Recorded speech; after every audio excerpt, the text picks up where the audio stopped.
समस्त ग्लोबल परिवार को ओम शांति। जनवरी का महीना हमारे लिए बहुत महत्वपूर्ण है। निश्चित रूप से दिसंबर के मध्य से ही हम अपने आप को तैयार करना शुरू कर देते हैं कि नया साल आने वाला है और हम यह निश्चित करने की कोशिश करते हैं कि हम क्या करेंगे और कैसे करेंगे। लेकिन इसके साथ ही बहुत सुंदर भावनाएं भी जागृत होती हैं। प्रेम की भावनाएं, कृतज्ञता की भावनाएं, प्रशंसा और समझ की भावनाएं। यह समय हमारे सबसे प्यारे पिता ब्रह्मा के प्रति निरीक्षण और चिंतन का होता है। 18 जनवरी ब्रह्मा बाबा का स्मृति दिवस यादगार का दिन है। जितना अधिक मैं बाबा के बारे में सोचती हूँ, उतना ही मेरा हृदय गहरी कृतज्ञता और प्रेम से भर जाता है। ब्रह्मा बाबा के साथ मेरा पिता के रूप में बहुत प्यार भरा रिश्ता था। बेशक जब हमें यह समझ आया कि केवल ब्रह्मा बाबा नहीं है बल्कि शिव बाबा भी कंबाइंड है, जिन्हें हम सब बाप दादा या माता पिता भी कहते हैं, इसलिए मैं उन्हें कंबाइंड रूप में माँ और पिता के रूप में याद करती हूँ। लेकिन जब मैं ब्रह्मा बाबा के बारे में सोचती हूँ तब उन्हें शिव बाबा का थोड़ा थोड़ा परिचय मिलना शुरू हुआ। तो उनकी शिव बाबा की पहचान वास्तव में बहुत यथार्थ थी। उन्होंने कुछ शब्द सुने कि मैं प्रकाश हूँ और मैं ये हूँ, आप जानते हैं। और ब्रह्मा बाबा को उनके वर्तमान और भविष्य के बारे में दृश्य भी दिखाई दिए। बाबा को यह पहचानने और यह समझने में कुछ महीने या कुछ साल लग गए कि उन्हें क्या करना चाहिए, उनकी भूमिका क्या है, और यह समझना बाबा के लिए अत्यंत महत्वपूर्ण था क्योंकि यह उनके लिए आवश्यक था। मुझे लगता है कि अंदर ही अंदर उन्होंने खुद को यह बात समझने के लिए समर्पित कर दिया था, क्योंकि यह धीरे धीरे हो रहा था, अचानक नहीं कि मैं रथ बनूंगा या मैं निमित्त बनूंगा। ये सब धीरे धीरे हुआ। बाबा ने जब भी उन्होंने बात की, उन्होंने पूरी दुनिया के बारे में बात की, लेकिन उन्होंने कभी स्पष्ट रूप से नहीं कहा कि मैं शिव बाबा का निमित्त रथ बनूंगा। लेकिन बाबा कहते थे, एक दिन यह सभी को पता चल जाएगा। आप जानते हैं कि एक दिन ऐसा ही हुआ और इसीलिए मुझे लगता है कि उन्हें पता था। और मैंने पाया कि जो उनमें तुरंत बदलाव हुआ वह था आत्मा की समझ और उसका परिचय प्राप्त करना कि मैं आत्मा हूँ, एक आध्यात्मिक सत्ता। इसके लिए उनके लिए स्पष्ट हो गया कि लौकिक क्या है, अलौकिक क्या है। लौकिक इस दुनिया की हर भौतिक चीज थी और अलौकिक आध्यात्मिक था। तो बाबा का परिवर्तन या बदलाव पूरी तरह से वे आध्यात्मिक हो गए थे। लौकिक, अलौकिक, आध्यात्मिक और बेहद, यह बहुत दिलचस्प था क्योंकि फिर बाबा ने लौकिक को भी अलौकिक दृष्टि से देखना शुरू कर दिया था। बेशक उन्होंने आत्मसमर्पण किया, अपना शरीर दिया। शिव बाबा को भ्रुकुटी के बीच में अपने बगल में बैठने की अनुमति दी। उन्होंने एक दूसरे के साथ बहुत कम या थोड़ी जगह शेयर की और प्रेम पूर्वक बाबा ने शिव बाबा को अपने मुख से बोलने और अपनी आंखों से दृष्टि देने की अनुमति दी। उस समय बाबा को पूरी तरह से समर्पित होना पड़ा, यह स्वीकारते हुए कि शिव बाबा उनकी आंखों का उपयोग कर रहे हैं, उनके मुख का उपयोग कर रहे हैं। ब्रह्मा बाबा उस समय केवल एक साक्षी दृष्टा बनकर रहे, और यह तभी हो सकता है जब प्रेम हो, विश्वास हो। आप किसी को अपनी आँखों और अपने मुख को शेयर करने की अनुमति कैसे देंगे? परंतु उन्हें हमेशा पूरा यकीन था कि यह शिव बाबा ही है। तो परिवर्तन लौकिक से आध्यात्मिक में परिवर्तन हुआ, सब कुछ आध्यात्मिक। मुझे एक कहानी याद है जब बाबा ने कहा कि वह अपनी बेटी निर्मल शांता से मिलने गए। आमतौर पर वह उनके लिए बहुत सारे गहने लेकर जाते थे, लेकिन इस बार वह कुछ भी लेकर नहीं गए। तो निर्मल शांता दादी हैरान हो गई। साथ ही उनके ससुराल वाले भी हैरान थे कि इस बार वह कुछ भी नहीं लाए, और उन्होंने ज्ञान बांटना शुरू कर दिया। कहा कि मैं अविनाशी रतन लाया हूँ। तो समाज के रीति रिवाजों को उन्होंने आध्यात्मिकता में परिवर्तित कर, जो एक अच्छा उदाहरण था। क्योंकि मैं अपनी माँ और कई अन्य माता पिताओं को जानती हूँ, जब वे ज्ञान में आए तो उन्हें समाज की कई परंपराओं का पालन करना पड़ता था, लेकिन उन्होंने तुरंत बाबा की ओर देखा कि बाबा ने क्या किया और कैसे किया। इसके लिए हम कह सकते हैं कि ब्रह्मा बाबा हमेशा एक रेफरेंस पॉइंट और एक उदाहरण प्रस्तुत करने वाले रहे। और मुझे लगता है कि हम सभी को ये ध्यान में रखना चाहिए कि यदि मैं सही कर्म करती हूँ तो मैं एक रेफरेंस पॉइंट बनूंगी, लेकिन यदि मैं गलत करती हूँ तो कुछ लोग ये सोच सकते हैं कि यदि उसने किया तो मैं क्यों नहीं कर सकता। इसलिए बाबा की एक शिक्षा यह भी है कि आप जो भी कर्म करते हैं उसमें हमेशा सावधान रहें, क्योंकि इसको फॉलो दूसरे लोग या कम से कम कुछ लोग फॉलो कर सकते हैं। तो यह एक बात थी। और दूसरी बात यह है कि उनके पास जो कुछ भी था उसे देखने का एक अनूठा तरीका था। बेशक नापसंदगी की एक बात थी और उन्हें पता था कि वे उसका उपयोग नहीं करेंगे, वे उसे नहीं चाहते थे, लेकिन उन्होंने उसे बस यूं ही नहीं छोड़ा बल्कि उसकी कद्र की। वह अपने परिवार के पास गए और उनसे पूछा, कौन साथ आना चाहता है, कौन सांसारिक जीवन जीना चाहता है। उन्हें विकल्प दिया गया।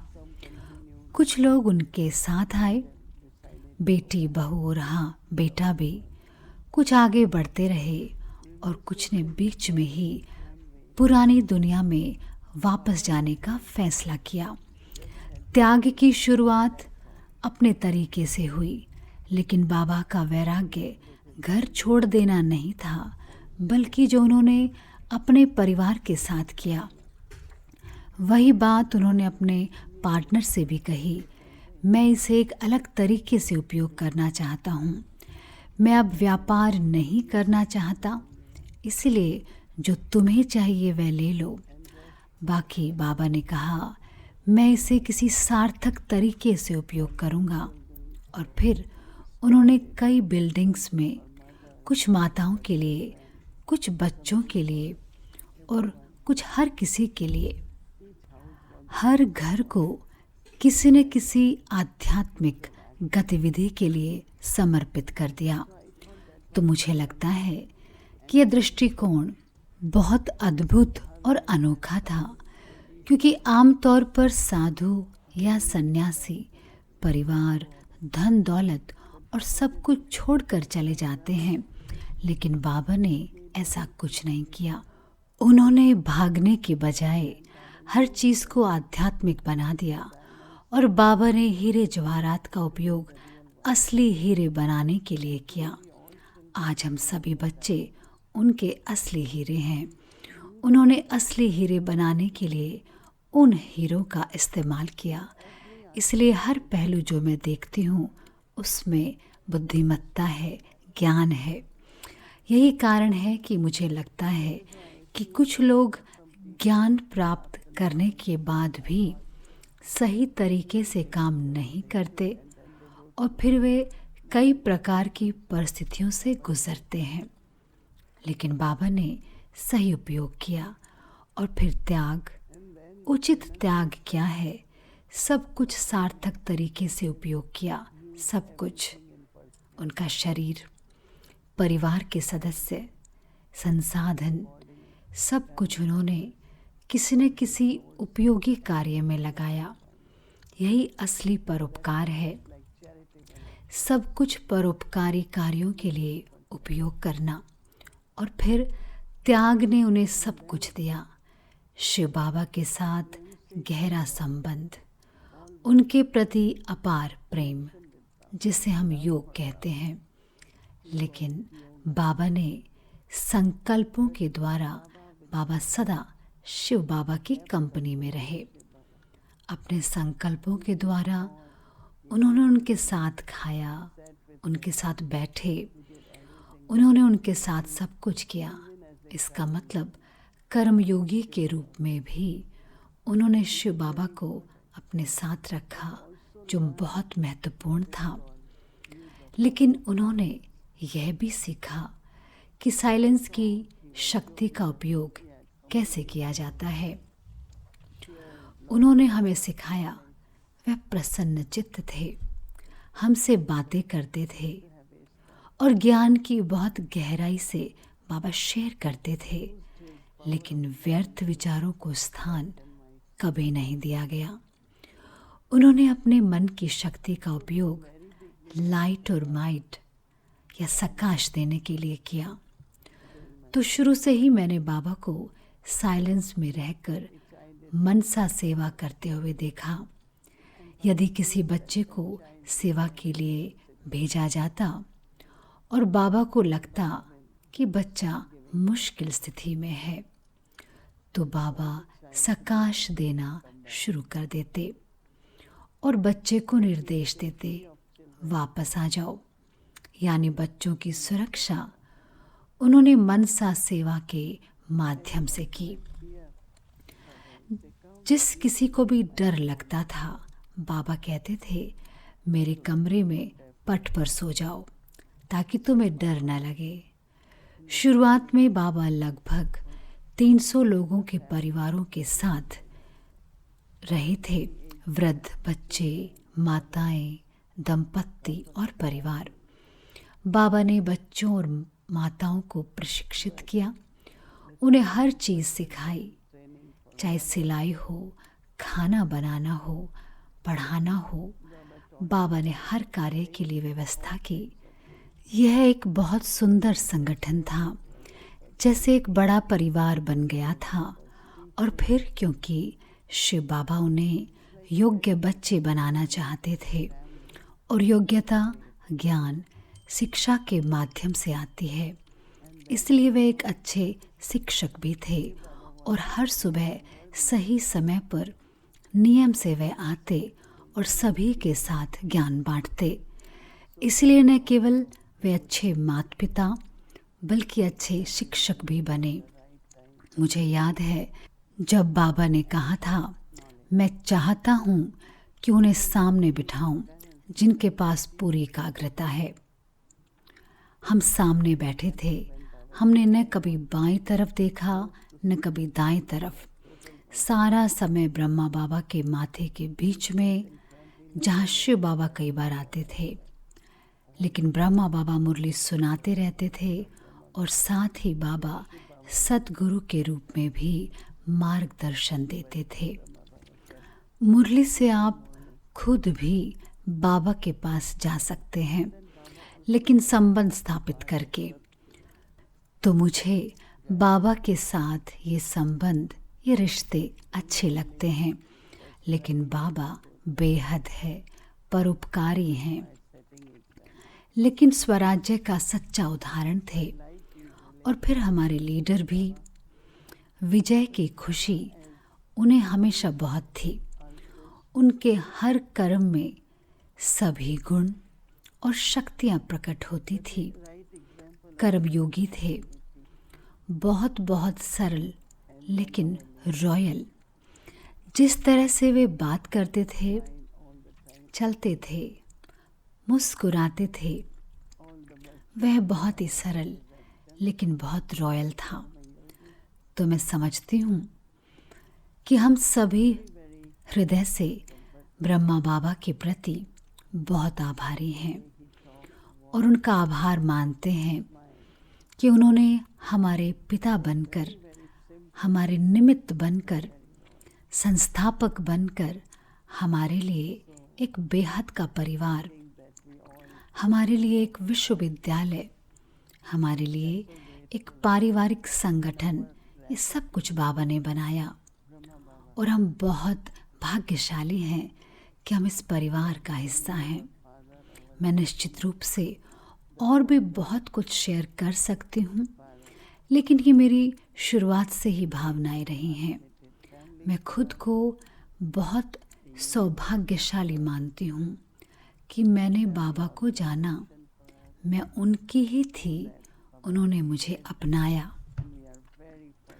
उन्होंने न केवल मुझसे बल्कि सभी के साथ प्रेम किया, क्योंकि प्रेम की धारणा में वे प्रेम के दाता थे, लेकिन साथ ही आप जानते हैं वे बहुत बहुत रियल और प्रैक्टिकल भी थे। वह लौकिक का भी सब कुछ जानते थे और उन्होंने हमें बहुत सारी चीज़ें सिखाई। मुझे लगता है कि मैं जो कुछ भी कर रही हूँ, सब कुछ मुझे बाबा ने सिखाया है। मैं ये नहीं कह सकती, हाँ मैंने कुछ नैतिक मूल्य सीखे हैं, लेकिन बाबा से कर्म और ज्ञान का उपयोग कैसे करें जिससे कि आप सफल हो जाएं। आपका जीवन, आपका समय, आपकी सांसें, आपका सब कुछ सार्थक तरीके से उपयोग किया जाए, ये सब कुछ बाबा ने हमें सिखाया। तो ब्रह्मा बाबा को ढेर सारा प्यार, और हाँ, आप सभी को, चाहे आप दुनिया में कहीं भी हों, आइए हम प्यार दें, सम्मान दें, नियमित रूप से अध्ययन करें, पढ़ाई करें और फॉलो फादर करें। यही हम सभी के जीवन का लक्ष्य होना चाहिए। ओम शांति।